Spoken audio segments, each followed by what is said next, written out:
In the vast expanse of the universe, our planet Earth is but a tiny speck. We reside in a solar system orbiting a single star we call the Sun. Our Sun is just one of billions of stars in the Milky Way galaxy, and the Milky Way, one of billions of galaxies. Stars are the building blocks of galaxies, illuminating the universe. From the twinkling stars at night to distant galaxies, the universe is a tapestry of light.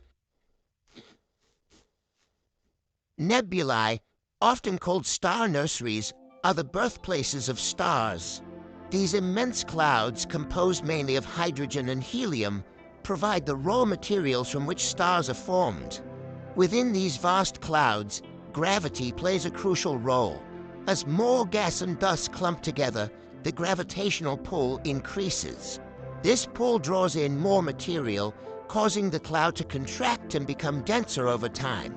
This process of contraction continues, with the core of the cloud becoming increasingly hot and dense.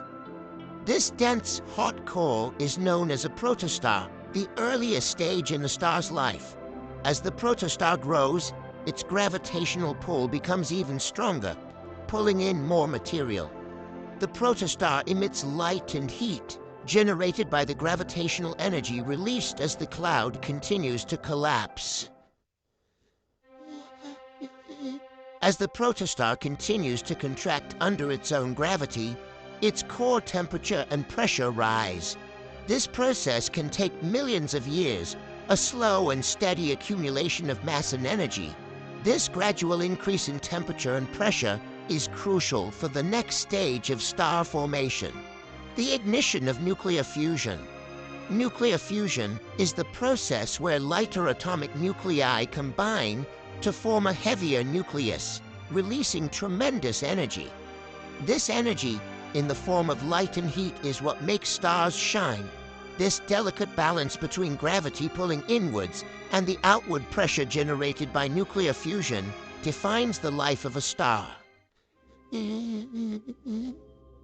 When the temperature and pressure at the core of a protostar reach 10 million degrees Celsius, nuclear fusion ignites.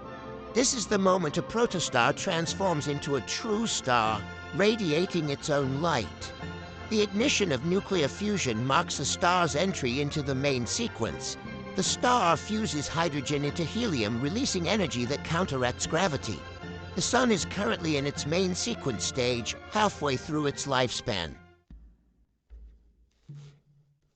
Stars come in a wide variety of sizes, colors, and temperatures. Some stars are small and faint, while others are massive and incredibly luminous. The color of a star is indicative of its surface temperature, with hotter stars appearing bluer and cooler stars appearing redder. The most massive stars, called blue giants, live fast and die young, burning through their nuclear fuel in just a few million years.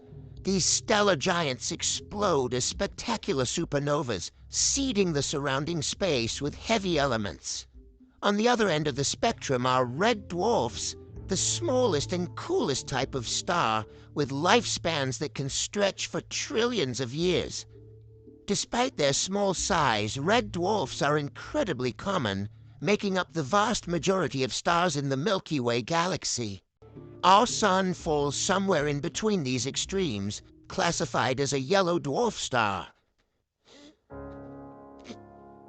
The life cycle of stars is a continuous process of birth, evolution, and death. Stars are born in nebulae, live out their lives fusing hydrogen into helium, and eventually die, returning their material to the interstellar medium.